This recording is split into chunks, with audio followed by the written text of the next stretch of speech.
হেরে যাওয়ার সম্ভাবনা রয়েছে যেন ইসরায়েলের খ্যাপাটে প্রধানমন্ত্রী বেনিয়ামিন নেতানিয়াহু বলেছেন, হার মানতে কোনো অবস্থাতেই প্রস্তুত নন। গাজায় চলমান যুদ্ধবিরতির সময়কাল শেষ না হতেই নেতানিয়াহু এবার ঘোষণা করেছেন যে ফিলিস্তিনের অবরুদ্ধ গাজায় হামাসের বিরুদ্ধে নতুন করে যুদ্ধ শুরু করতে প্রস্তুত ইসরায়েল। নেতানিয়াহু স্পষ্টভাবে জানিয়ে দিয়েছেন তারা যে কোনো মুহূর্তে হামাসের বিরুদ্ধে তীব্র লড়াই আবার শুরু করতে পারেন। 23 ফেব্রুয়ারি রবিবার ইসরায়েলি সংবাদ মাধ্যম দ্য টাইমস অব ইসরায়েলের এক প্রতিবেদনে এ তথ্য জানা যায়।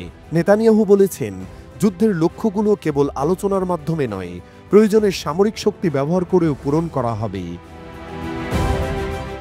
যুদ্ধবিরতি চুক্তির অংশ হিসেবে ফিলিস্তিনি বন্দীদের মুক্তিবন্ধের একদিন পরেই ইসরায়েলি কমব্যাট অফিসারদের এক অনুষ্ঠানে তিনি হুঁশিয়ারি দেন। তিনি বলেন, আমরা যে কোনো মুহূর্তে তীব্র লড়াই আবার শুরু করতে প্রস্তুত। গাজায় আমরা হামাসের বেশিরভাগ সংগঠিত বাহিনীকে নির্মূল করেছি।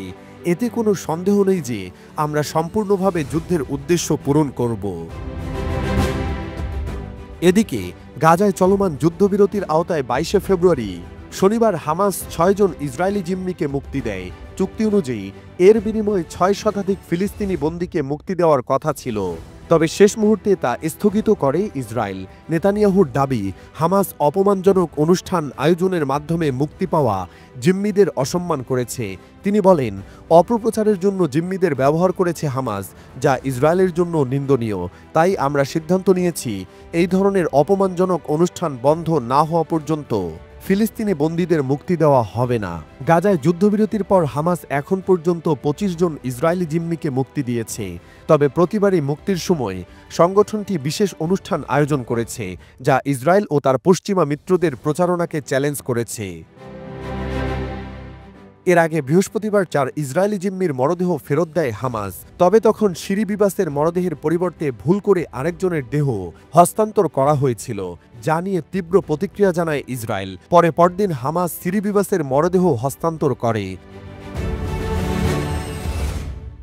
আবার এদিকে নেতানিয়াহুর সাম্প্রতিক বক্তব্য যুদ্ধবিরতির ভবিষ্যৎ নিয়ে নতুন উদ্বেগ সৃষ্টি করেছে। বিশেষজ্ঞদের মতে, ইসরায়েল আবারও হামাসের ওপর সামরিক অভিযান চালালে পুরো মধ্যপ্রাচ্যে নতুন উত্তেজনা ছড়িয়ে পড়তে পারে। হামাসের এক মুখপাত্র বলেছেন, ইসরায়েল প্রতারণার মাধ্যমে যুদ্ধবিরতি চুক্তির শর্ত লঙ্ঘন করেছে। বন্দি বিনিময় প্রক্রিয়া বন্ধ করে দিয়ে নেতানিয়াহু যুদ্ধ চালিয়ে যাওয়ার পরিকল্পনা করছে।